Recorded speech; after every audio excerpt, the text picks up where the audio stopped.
అందరికీ నమస్కారం అండి.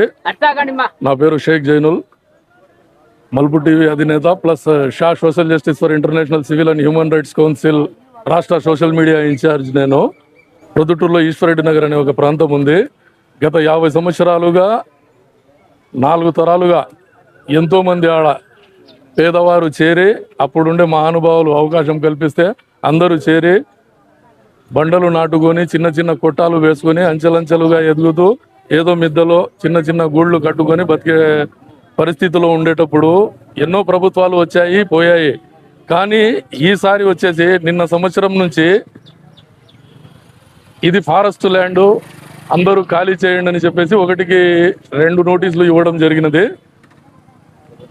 అది నిజంగా ఫారెస్ట్ ల్యాండే అయితే ఇందులో గవర్నమెంట్ కలగజేసుకొని, స్థానిక ఎమ్మెల్యే గారు కలగజేసుకొని సీఎం గారి దృష్టికి తీసుకొని వెళితే ఫారెస్ట్ వాళ్ళకు ల్యాండ్ టు ల్యాండ్ అవసరం అంతే.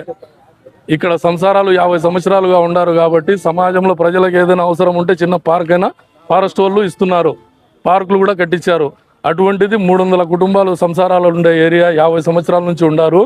సీఎం గారు తలుచుకుంటే ఆ ఫారెస్ట్ వాళ్ళకు వాళ్ళ ల్యాండ్ వాళ్ళు ఎక్కడైనా ఇప్పించి ఈ ప్రజలకు వీళ్ళ ఇండ్లకు డీకేటీ పట్టాలు రెడీ చేసిస్తే చాలా మంది హ్యాపీగా ఫీల్ అవుతారు. లేదంటే చాలా మంది చనిపోయే ప్రమాదం కూడా ఉంది. ఎందుకంటే వయోవృద్ధులు ఉన్నారు, చాలా మంది భయపడి ఆల్రెడీ 2-3 చనిపోయారు. ఈ విషయాన్ని స్థానిక ఎమ్మెల్యే గారు కానీ రాష్ట్ర నాయకులు కానీ సానుకూలంగా స్పందించి ఇంతమందిని కాపాడాలని చెప్పేసి. ఇంకొక విషయం ఏమంటే, ఎవరో ఇన్ని సంవత్సరాల నుంచి లేనిది బ్లాక్ మెయిలర్ గాడు అతను కట్టుకున్నాడో లేదో కట్టుకున్న వాళ్ళ దగ్గర బ్లాక్ మెయిల్ చేసి డబ్బులు ఏమో డిమాండ్ చేశాడని తెలిసింది.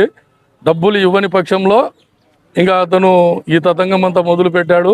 ఇందులో చాలామంది చదువు కూడా రాదు, ఎప్పుడేం జరుగుతుందో తెలియక భయపడుతున్నారు. వీళ్ళ భయాన్ని పోగొట్టి అభయం ఇచ్చి స్థానిక ఎమ్మెల్యే గారు కానీ స్థానిక అధికారులు కానీ సీఎం గారితో మాట్లాడి వీళ్ళందరికీ న్యాయం చేసి ఇప్పుడుండే స్థలాలకు పక్కా భరోసాగా డీకేటీ ఫారం అయినా రెడీ చేసి ఇవ్వాలని మనస్ఫూర్తిగా కోరుకుంటున్నాను.